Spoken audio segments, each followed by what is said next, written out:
right, Triple Play is on deck, and our very own Alexandra Semenova is also joining us. So I'm going to kick us off with my pick, which is Clovis Oncology, ticker symbol CLVS. Now, stock in the Colorado-based biotech company rallied today before paring back some gains, but as you can see, they're still up more than 37% today.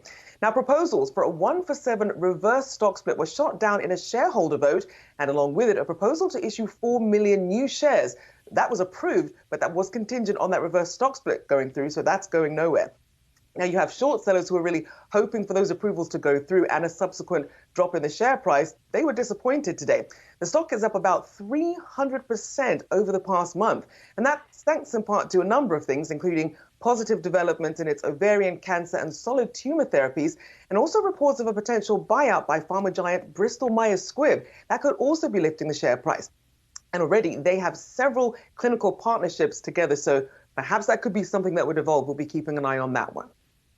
Rochelle, what stands out to me with Clovis is that attempt at a reverse stock split, given so many companies recently have been announcing straightforward stock splits, including GameStop earlier this week. Now, a reverse stock split involves consolidating shares, but for the same reason, to make that higher share price more attractive to investors. Let's get to my pick now. The stock that has my attention today is Roku. Shares have been swinging between gains and losses today, along with the broader markets, after jumping as much as 7% in earlier trading. This is a company that has been capturing headlines a lot lately amid rumors Netflix may be eyeing an acquisition. The merger of the two would make sense given Roku's connected TV hardware business already offers Netflix on its platform. And for Netflix, this would be an advertising-based streaming platform that it can work with. Both are also so-called work-from-home trades that we have seen fall tremendously from their pandemic-era highs. Shares of Roku are down about 60% year-to-date, but if you take a look at the recent price action, the stock has not been making new bottoms in June, suggesting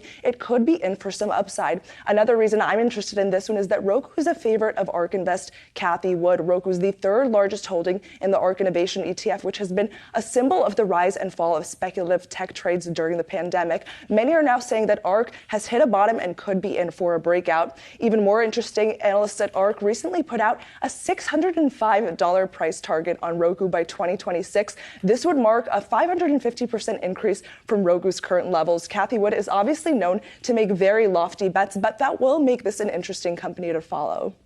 And her bets have not all gone well this year, so I'm going to stay away from that one. I am watching the Netflix merger, but I mean, look, Netflix is down 68% year to date. I thought it was interesting this past week, Roku added some NBC local news affiliates, kind of beefing up their additions. But look, I'm not going to side with Cathie Wood at this juncture, given the year she's had. Interesting. My play is Mastercard.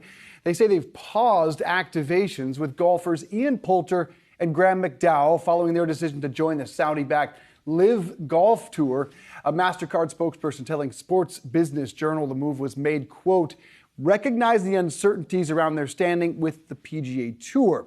For their part, the PGA suspended all of these players who jumped to LIV, but can't do anything about them playing in the majors. They don't have jurisdiction there. Staunch PGA defender Rory McIlroy, when asked if there should be peace talks between the two, said, I think so, adding in hindsight there were probably missteps that were missed that wouldn't have made it this messy. Now, Mastercard joins Royal Bank of Canada, who dropped Dustin Johnson, and Rocket Mortgage, who backed away from Bryson DeChambeau after joining the Saudi tour. Shares of Mastercard are down about 12+% year to date. They are really flat today. It's a real question going forward, though, Rochelle, for these companies. How do they embrace this tour? Most have stayed silent. A lot backed away from Phil Mickelson, including all of his sponsors, quite frankly, but he gave them that out.